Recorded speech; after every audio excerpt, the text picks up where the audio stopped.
네, 우리 사도신경으로 신앙 고백하심으로 화해를 새벽기도 하나님 앞에 드리겠습니다. 나는 전능하신 아버지 하나님 천지의 창조주를 믿습니다. 나는 그의 유일하신 아들 우리 주 예수 그리스도를 믿습니다. 그는 성령으로 잉태되어 동정녀 마리아에게서 나시고 본디오 빌라도에게 고난을 받아 십자가에 못 박혀 죽으시고 장사된 지 사흘 만에 죽은 자 가운데서 다시 살아나셨으며 하늘에 오르시어 전능하신 아버지 하나님 우편에 앉아 계시다가 거기로부터 살아있는 자와 죽은 자를 심판하러 오십니다. 나는 성령을 믿으며 거룩한 공교회와 성도의 교제와 죄를 용서받는 것과 몸의 부활과 영생을 믿습니다. 아멘. 424장 한번 찬송하겠습니다. 찬송가 424장.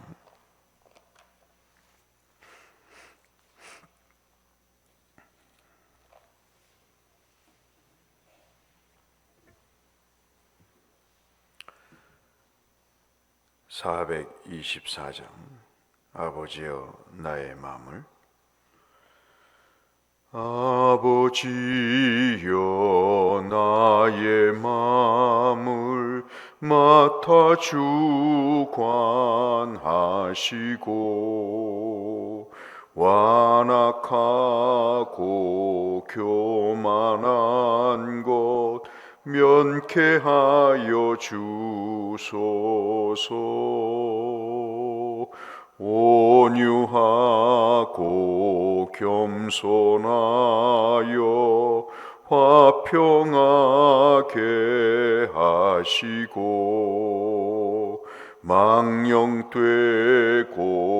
악한 일을 물리치게 하소서. 하나님의 은총 속에 나를 보호하시고 주의 사랑 줄이 되어 나를 메어 주소서. 구세주의 흘린 피로 죄를 씻어 주시고 성령이여 하늘 길로 나를 인도하소서.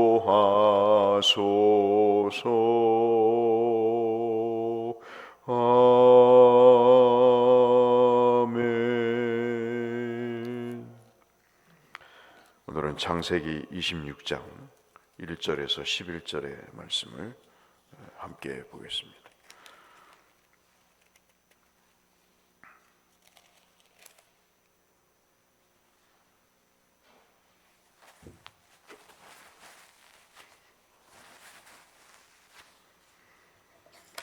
창세기 26장 1절에서 11절 말씀 한 절씩 교독하겠습니다. 아브라함 때 첫 흉년이 들었더니 그 땅에 또 흉년이 들매 이삭이 그랄로 가서 블레셋 왕 아비멜렉에게 이르렀더니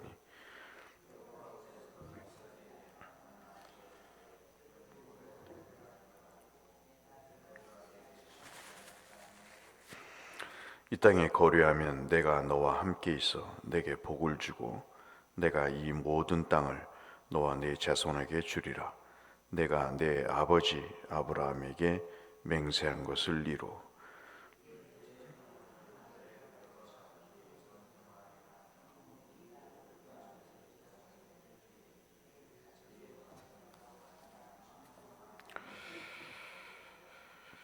이는 아브라함이 내 말을 순종하고 내 명령과 내 계명과 내 율례와 내 법도를 지켰음이라 하시니라.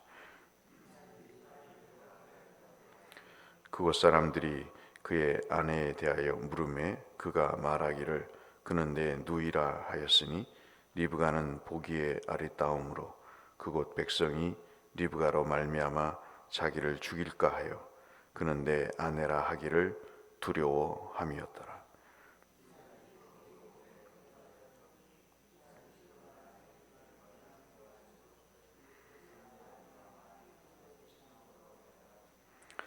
이에 아비멜렉이 이삭을 불러 이르되 그가 분명히 내 아내이거늘 어찌 내 누이라 하였느냐.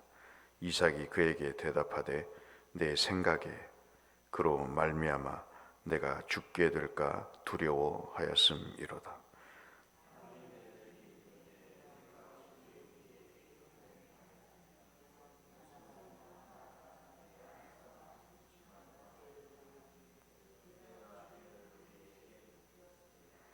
함께 하실까요? 아비멜렉이 이에 모든 백성에게 명하여 이르되 이 사람이나 그의 아내를 범하는 자는 죽이리라 하였더라. 아멘. 사실 모든 일에 있어서 가장 중요하고 문제되는 것은 사람의 마음이죠. 마음 때문에 울고 웃게 됩니다. 참 돌이켜보면 야, 그것 때문에 내가 아웅다웅했을까 하면서도 그때에는 되게 서운하고 되게 치사하고 되게 참 흔들리고 그리고 되게 거기에 집착을 하는 것이 사람의 마음이죠. 지금 여러분 1절을 한번 보시면 아버지 때 흉년이 들었어요. 나이 75세에 고국을 떠나서 하란이라고 하는 곳에 몇십 년 동안 있다가 하나님이 부르시자 다시 진보다리를 싸고 75세의 노인네에 가나안 땅이라고 하는 한 번도 가보지 않은 땅을 왔습니다. 그러면 좀 좋게 해주셔야 되잖아요. 먹을 것도 있고 살림살이도 장만해 주셔야 되는데 75세 노인에게 기다리고 있었던 것은 기근입니다. 이때가 75세였는데 아브라함이 이후로 100세를 더 삽니다. 그래서 175세에 돌아가시는데 그 돌아가신 이후에 그 땅에 또 풍년이 오는 것이 아니라 흉년이 왔습니다. 그러니까는 아버지 때와 아들의 때 모두가 다 흉년인 것이죠. 이것을 우리의 입장으로 얘기하면 예수를 믿는데 조금도 환경이 나아지는 것이 없습니다. 나도 변하지 않고 교회도 변하지 않고 하나님이 주시는 내용도 없고 살만날 마음이 없는 거죠. 그래서 우리의 삶은 내 계획과 뜻대로는 되지 않는 거예요. 만약에 신앙생활을 내 생각과 기분대로 한다면 그건 신앙생활을 할 필요가 없는 거죠. 하나님이 우리 눈에 보이는 것과 하나님이 인도하시는 것이 전혀 다르기 때문입니다. 여러분 희한하지 않습니까? 1절이 그런데 1절 내용의 마지막 부분을 보시면 그 어려운 상황에 또 하나님이 명령까지 내리십니다. 조건까지 붙이시는 거죠. 지금 그냥 아무런 말씀 안 해도 내 삶이 견디기가 쉽지 않아요. 그런데 하나님이 이래라 저래라 하시는 거예요. 먹고 살기 위해서 그라를 지나서 애굽으로 내려가려고 하는데 아버지에게 배웠겠죠. 아주 문제가 있으면 그냥 바로 애굽으로 내려가. 먹고 사는 것이 중요한 거지 뭐 다른 게 중요한 게 있겠니? 여차하면 그냥 애굽으로 내려가는 게 상책이야. 내려가려고 했더니 아버지 때에는 간섭하지 않으신 하나님이 자기 때에 간섭을 하시는 겁니다. 그런데 그랄로 내려가서 블레셋 왕의 아비멜렉에게 이르게 됐다 그래요. 그냥 우리로 얘기하면 그냥 그랄을 지나서 가게 됐다 그러면 될 텐데 아비멜렉에게 이르렀다. 아비멜렉은 아시는 대로 여러분이 잘 아시는 블레셋이라고 하는 우리나라의 목포에 해당되는 그 지역에 다스리는 왕의 이름을 아비멜렉이라고 이야기를 합니다. 뭔가 불길해요. 아비멜렉의 이름엔 아비멜렉이 상을 주는 것도 아닐 거고 반겨서 환영하는 것도 아닐 텐데, 고대에서는 상당수의 사람들이 이동을 하면 싸움을 일으키는 것으로 오해를 하고 너 무슨 목적으로 왔니? 라고 이야기를 보통 성경에서 하거든요. 그러니까는 이 1절의 마지막 부분은 흉년에다가 더해서 이삭에게 무슨 좋지 않은 일이 있을 것이라고 하는 불길한 생각을 하게 하는 내용을 말씀하고 있습니다. 근데 2절에 보시면 앞서 말씀드린 대로 2절과 3절과 4절에 보시면 하나님이 약속을 해요. 그랄 땅에 거하면, 약속하신 땅이 이제 그랄 땅은 가나안과 이방 땅의 경계라고 보실 수 있지 않습니까? 흉년을 피해서 도망가는 이삭에게 약속의 땅에 거주할 의미를 못 느낀 그에게 2절, 3절, 4절에 보시면 약속을 주십니다. 이게 진리는 거예요. 약속이 의미가 없다고 해서 가나안 땅을 벗어나려고 하는데, 그 가나안 땅, 약속의 땅에 있어야 약속이 주어진다고 합니다. 여러분 같으면 어떻게 하시겠어요? 지금 내가 믿음으로 사는 게 의미가 없어요. 여러분 한번 보십시오. 여러분이 기도하시면 하나님이 제깍 응답해 주시나요? 내게 돈이 필요하는데 돈을 주시든가요? 건강이 필요한데 건강을 주시든가요? 그냥 믿어봤자 아무런 의미가 없는 거예요. 재미가 없는 거예요, 인생에. 그냥 고단함만 있는 거예요. 근데 여러분 한번 보십시오. 성경을 보실 때 우리가 은혜를 받는 방법 중에 이미 다 여기에 나와 있어요. 1절에 보시면 흉년이고, 앞서 제가 미리 말씀드린 거지만 어떤 일이 벌어질 것이라고 하는 참으로 좋지 않은 느낌의 1절인데 하나의 구절이죠. 그런데 하나님의 약속은 2절, 3절, 4절에 걸쳐서 상당히 많이 나와 있습니다. 심지어는 5절까지 나와 있다고 볼 수 있겠죠. 흉년이라는 단 하나의 어려움, 현실만 있는데 그 어려운 현실 속에 하나님은 축복을 약속하시는 내용을 2절부터 5절까지 하고 계시다고요. 이걸 뭔 얘기를 하죠? 우리의 현실이 녹록하지 않지만 하나님의 약속은 더 분명하다 이거예요. 사는 삶의 상황은 무시할 수 없는 겁니다.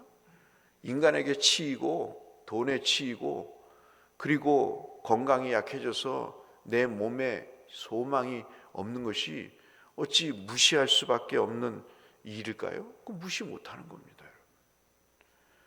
그런데 가만히 눈을 감고 하늘을 향해 시선을 올려보면 하나님이 계시잖아요. 근데 그 하나님이 계신데 그 하나님의 약속은 철떡 같다 하는 것입니다. 문제는 우리가 이걸 못 보는 거예요. 마치 1절에 단 한 단어로 흉년이라는 말만 나오고 2절, 3절, 4절, 5절에 걸쳐서 하나님이 장황하게 내 말을 들으면 복을 받는다고 하는 이 하나님의 엄청난 약속의 말씀은 내 눈에 들어오지 않는 거예요.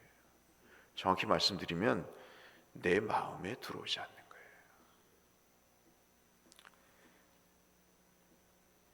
이삭이 보기에 애들이 손에 사탕 하나와 10,000원짜리를 쥐고 이렇게 비교해 보듯이 비교해 봤을 거 아니겠어요?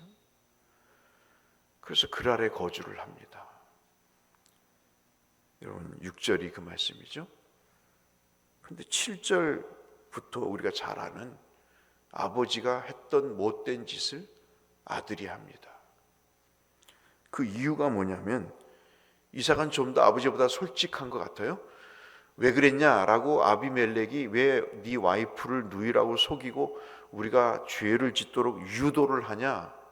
세상을 살다 보면요, 자기만 죄를 지으면 좋은데 남의 신앙도 세워지지 않도록 하는 고약한 존재들이 있어요. 하나님 반드시 심판하실 겁니다. 여러분, 이삭의 행위를 보세요. 아브라함 때도 그랬지만 와이프 빼앗겨서 와이프는 살 수 있지만 자기는 죽을 수밖에 없습니다. 이게 그 저급한 고대 사회의 생활의 수준이거든요. 이거를 알아요. 그러니까는 이삭이 뭐라고 합니까? 9절에 내 생각에 그로 말미암아 내가 죽게 될까 두려워하였음이로다 그래요. 말씀을 들었어요. 2절부터 5절까지 말씀을 들었습니다. 그런데 막상 아비멜렉 앞에 서니까 또 마음에 걱정이 오는 거예요. 그게 뭐냐면 저놈이 나를 죽이겠구나. 내 와이프를 빼앗고 나를 죽이겠구나. 당연히 죽이겠죠. 이삭을 살려두면 후환이 있을 수 있으니까 와이프만 빼앗고 죽이겠죠. 이게 그때 당시 사회의 상황입니다. 그 사람들의 생각을 지배하는 그 수준이 그 정도인 거예요. 지금 이삭의 마음에는 흉년으로 한번 흔들리고 아비멜렉 앞에서 한번 흔들립니다. 둘 다의 상황은 다르지만 하나는 자연재해로 흔들리고 하나는 권력 앞에, 힘 앞에 흔들립니다. 그런데 공통점은 뭐죠? 상황 앞에 흔들리는 겁니다. 어려움 앞에 흔들리는 것은 하나님의 말씀이 있든 없든 흔들리는 겁니다. 근데 묘한 것은 2절부터 5절까지 우리가 읽은 본문의 한가운데 하나님의 약속이 길게 있는데 처음과 나중에 어려움이 배치되어 있습니다. 말씀이 가운데에 안고처럼 있고 첫 말씀이 시작하는 것과 거의 말씀이 끝날 무렵에 어려움이 있습니다. 뭘 얘기를 하죠? 어려움이 있어도 말씀을 믿고 살겠느냐 하는 것입니다. 그것을 우리에게 말씀해 주고 있고 1절부터 우리가 봤던 9절까지의 내용 모두는 현실인 거예요.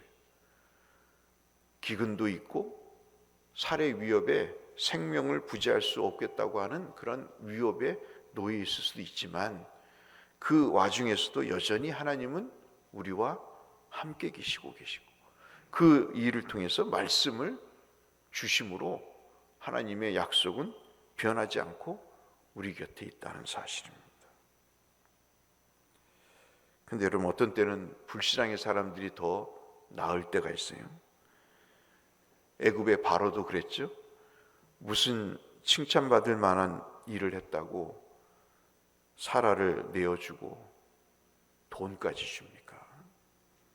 26절에도 여러분 26장에 보시면 10절에 아비멜렉이 꾸짖어요. 내가 어찌하여 이렇게 행하였느냐? 백성 중에 하나가 내 아내와 동침하였을 뻔하였도다. 내가 죄를 우리에게 입혔느니라. 참 속상한 건요, 믿는 사람이 죄를 또 조장을 해요. 이게 목회를 하면서 미치는 거예요. 자기는 신령하다고 하는데 하나님 앞에 죄인지 뭔지 구별을 못하는 거예요. 오직 자기의 마음 때문에 그런 거예요. 그런데 버젓이 예수를 믿는다고 하는 거예요. 여러분, 이 얘기를 지금 누가 해야 되죠? 10절 말씀을 이삭이 아비멜렉에 해야죠. 그렇게 살면 안 된다고, 그렇게 하나님 없이 살면 죄악이라고 이야기를 해야 될 이삭이 꾸중을 듣고 있어요. 아버지도 바로에게 꾸중을 듣더니 이삭도 꾸중을 듣습니다. 무슨 말씀이죠? 내게 말씀이 없으면 죄를 짓게 되는 거예요. 이방 사람들이, 불신자들이 욕을 하게 돼 있는 거죠. 11절 말씀 보실까요? 아비멜렉이 이에 모든 백성에게 명하여 이르되 이 사람이나 그의 아내를 범하는 자는 죽이리라 하였느니라. 아비멜렉을 통해 하나님이 그들을 보호하십니다. 그리고 아시는 대로 이 이삭은 그랄 땅에서 거부가 됩니다. 결국 내가 온전히 믿음을 지키지 못해도 하나님이 명령하시는 것을 억지 춘향이라도 지키면 하나님이 그 인생에 복을 주시는 거예요. 좀 힘들더라도, 유혹이 있어도 여러분 가만히 한번 생각해 보세요. 어떻게 하는 것이 하나님의 뜻을 따라 사는 건지. 제가 주일 예배를 드리고 참 오늘 이 시간까지 여러 생각이 많습니다. 여러분 가만히 한번 생각해 보십시오. 올해도 쉽지는 않을 거예요. 하나님이 그러시더라고요. 올해도 쉽지 않을 거다. 근데 중요한 것은 경계선이든 아니면 한 발을 들여놓든 한쪽을 이방 땅에 들여놓든 하나님의 말씀에 따라야 돼요. 그래야 복을 받습니다. 오늘 여러분 한번 돌아가셔서 목사로서 간곡히 부탁을 드립니다. 다시 한번 읽어보세요. 저는 이렇게 깨달았습니다. 여러분에게 깨달은 말씀은 원고가 있는데 이거 얘기 안 하고 제가 오늘 읽으면서 여러분에게 다시 한번 하나님 앞에 은혜를 구하면서 오늘 새벽에 일어나서 이 말씀을 묵상하면서 여러분과 나누기 위해서 무슨 의도로 이 말씀을 나눌까? 원고에 없는 이야기를 여러분에게 지금 드립니다. 한번 곰곰이 제가 말씀드린 거를 생각해 보시고 하나님 앞에 정말 가까이 하셔서 현실과 동떨어진 말씀이지만 그 말씀의 자리에 쓰셔서 여러분 육신적인 거부도 되시고 영적인 거부도 되셔서 하나님이 여러분에게 주시고자 하시는 복을 누리시는 복된 성도님들이 되시기를 주의 이름으로 축원합니다. 거룩하신 아버지 하나님, 어떡하겠습니까? 마음이 시키는 대로 살 수밖에 없는 참으로 무지하고 연약한 저희들 아닙니까? 하나님이 붙들어 주지 않으시면 우리는 이리저리 부평초처럼 자기가 말을 하고도 행동을 하고도 그게 어떤 의미인지도 모르고 불신자보다도 더한 삶을 삽니다. 이삭이 어떻게 행동해야 되는가는 만천하가 압니다. 불신앙의 사람도 압니다. 그렇게 하는 것이 죄악인지도 압니다. 그런데 두렵습니다. 흔들립니다. 어떻게 살아야 될까요? 성령께서 우리를 붙잡아 주지 않으시면 우리는 실패할 수밖에 없습니다. 이 시간 기도드리는 모든 성도님들, 온라인으로 말씀을 듣는 모든 성도님들, 은혜를 베푸셔서 그 마음 붙들어 주시고 하나님을 향해 시선을 고정할 수 있도록 복을 내려 주옵소서. 예수님 이름으로 기도 올리옵나이다. 아멘. 하늘에 계신 우리 아버지, 아버지의 이름을 거룩하게 하시며 아버지의 나라가 오게 하시며 아버지의 뜻이 하늘에서와 같이 땅에서도 이루어지게 하소서. 오늘 우리에게 일용할 양식을 주시고 우리가 우리에게 잘못한 사람을 용서하여 준 것 같이 우리 죄를 용서하여 주시고 우리를 시험에 빠지지 않게 하시고 악에서 구하소서. 나라와 권능과 영광 영원히 아버지의 것입니다. 아멘. 오늘은 여러분의 마음을 놓고 여러분의 심령의 상태를 놓고 기도하시는 시간을 가졌으면 좋겠습니다. 나를 쥐고 흔드는 것이 뭔지 여러분 하나님 앞에 기도하시고 은혜를 구하시길 바랍니다. 기도하겠습니다. 아버지 하나님 감사합니다. 우리를 고요히 불러주시고 하나님 앞에 기도할 수 있도록 은혜 주심을 감사합니다.